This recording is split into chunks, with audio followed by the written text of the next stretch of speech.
Poti et bienvenue dans cette série qui vous permet de retenir le vocabulaire essentiel à chaque objet d'étude au programme, en l'occurrence le théâtre, la poésie, le roman et la littérature d'idées. Alors ces mots vous seront utiles pour commenter aussi bien à l'oral qu'à l'écrit les textes que l'on vous proposera aux deux épreuves. Vous montrerez alors à votre examinateur et à votre correcteur que vous maîtrisez le vocabulaire approprié à ces épreuves. Alors, dans ce nouvel épisode, nous allons aborder la littérature d'idées.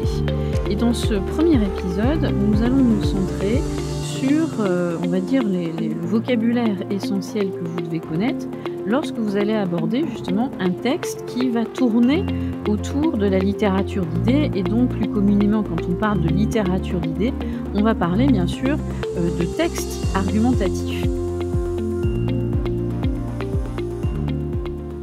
Donc, dans ce premier épisode, nous allons analyser le texte argumentatif et ses composants majeurs qui vous permettent justement, dans un premier temps, d'appréhender ou de moins d'avoir les bonnes démarches quand vous vous retrouvez face à ce type de texte. C'est-à-dire, c'est les premières questions que vous allez vous poser en le découvrant avant justement d'aller plus loin dans les détails d'analyse littéraire, stylistique qui vous sont demandés pour l'écrit et l'oral. Et ça, vous le verrez dans l'épisode 2 et l'épisode 3. Mais on va commencer par les choses simples. Déjà, un texte argumentatif, c'est un texte qui vise à faire partager une idée à son lecteur. Et son raisonnement va prendre appui, bien sûr, ce qu'on va appeler des arguments ou des exemples. On y reviendra tout de suite après. Mais la première chose qu'il faut savoir dégager, c'est tout d'abord le thème du texte. Alors le thème, c'est tout simplement le sujet de l'argumentation, c'est-à-dire de quoi parle le texte que vous avez sous les yeux. Quel est le sujet abordé? Bon, ça peut être la liberté, la justice, la condamnation des inégalités, enfin bref. Ça, c'est le thème. À distinguer de ce que l'on appelle la thèse. La thèse, elle consiste à formuler un point de vue sur le thème en question, et elle cherche à en montrer la validité. Et la thèse, bien souvent, bien sûr, l'auteur fait en sorte que son lecteur y adhère après le déploiement de ces différentes idées, et on parlera à ce moment-là des arguments par la suite. Donc bien distinguer thème et thèse. On revoit, le thème, c'est de quoi parle-t-on? La thèse, que pense-t-on justement sur ce thème? Alors vient bien sûr les arguments. Argumenter, c'est organiser une stratégie pour amener l'interlocuteur à adopter votre thèse avancée.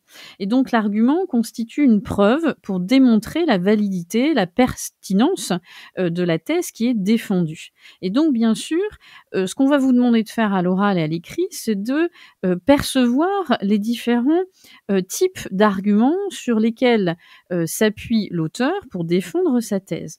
Et ces arguments, donc vous le voyez sur l'infographie, il y en a plusieurs, et on va évoquer aujourd'hui les principaux que vous devez arriver à dégager dans un texte. Le premier, c'est ce qu'on appelle l'argument d'autorité. Alors pourquoi s'appelle-t-il comme cela? Tout simplement parce qu'en fait, il s'appuie sur la notoriété d'une personne, d'une œuvre qui est reconnue de tous pour la qualité de sa démonstration et de ses idées. Et donc, par exemple, vous avez des auteurs qui, dans leur texte, vont s'appuyer sur un argument d'autorité en donnant un nom d'une personne qui, dans ce domaine-là, est incontestée. Ça peut être domaine scientifique, littéraire, etc. Et on peut prendre, nous, un exemple littéraire. Rabelais, souvent, dans son œuvre, entre autres dans Pantagruel, il y a une phrase connue, parce que selon le sage Salomon, donc il donne un nom précis et qui va tout de suite parler au lecteur de son temps, parce que c'est une référence que l'on ne peut pas remettre en question. Ça, c'est donc l'argument d'autorité. Après, vous avez ce qu'on appelle l'argument logique. Cet argument logique, comme son nom l'indique, va s'appuyer sur des enchaînements rationnels rigoureux, et on va utiliser souvent, on le reverra dans l'épisode 3, l'argument par déduction. Et donc, comment le repérer dans un texte? C'est tout simple. Vous allez assez vite voir que, à ce moment-là, l'auteur utilise, des phrases avec des propositions, subordonnées qui vont indiquer ces liens logiques, comme par exemple: «Pour que», «Puisque», «Comme», et donc vous allez avoir une organisation aussi phrastique, pardon, très rigoureuse avec, cette subordonnée qui va indiquer la logique, la cohérence des idées, l'enchaînement justement logique entre des idées. Donc l'argument logique, soyez attentifs à l'enchaînement, grammatical, syntaxique qui montre bien que, il y a un raisonnement de cause à effet, par exemple. D'accord? Donc ça, c'est l'argument logique. Ensuite, vous avez ce qu'on appelle l'argument d'expérience. Alors, comme son nom, encore une fois, l'indique, hein, il va se fonder sur des expériences précises, des témoignages. On va donner des exemples très concrets. Et ça, je pense, comme exemple, hein, pour illustrer, souvent, par exemple, chez Montaigne, dans ses essais, il va s'appuyer sur sa propre vie, son expérience du quotidien, pour ensuite émettre une idée qui va être commune à tous. Et donc il va, relater, voilà, des expériences qu'il a pu faire au gré de sa vie et ça parle davantage, c'est concret et donc ça peut parler à tous.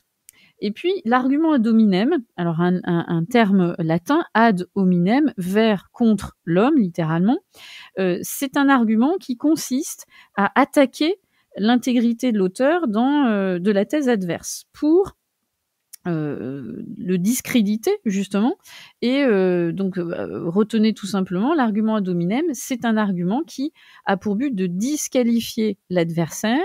Alors bien souvent, vous avez cette technique oratoire qui se retrouve dans les débats, notamment les débats politiques, où vous avez la personne qui va attaquer directement son adversaire politique en lui disant: «Voilà, sous votre ministère, il n'y a pas eu telle chose, les chiffres ont augmenté».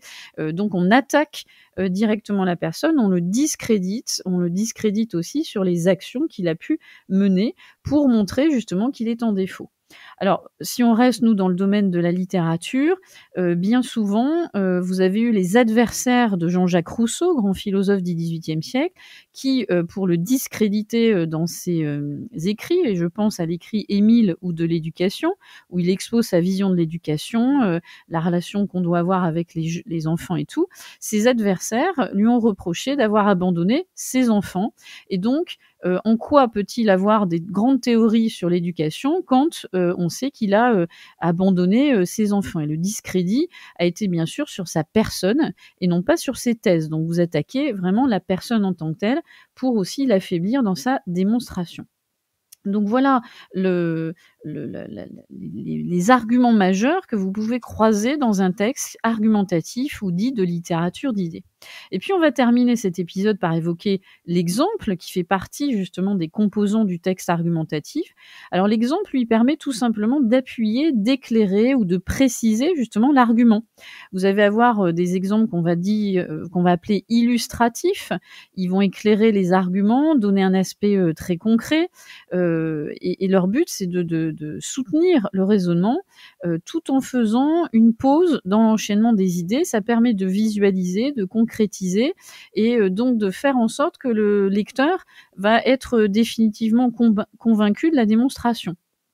Et puis, vous avez les exemples qu'on pourrait aussi appeler argumentatifs, qui vont constituer eux-mêmes des arguments et qui permettent de, par exemple, exposer un cas particulier qui va permettre et induire un raisonnement général, c'est-à-dire qu'on va pouvoir l'appliquer à tout un chacun. Donc, si on résume, première démarche que vous avez à faire quand vous découvrez un texte à l'oral et à l'écrit, enfin à l'oral pour préparer bien sûr votre épreuve orale.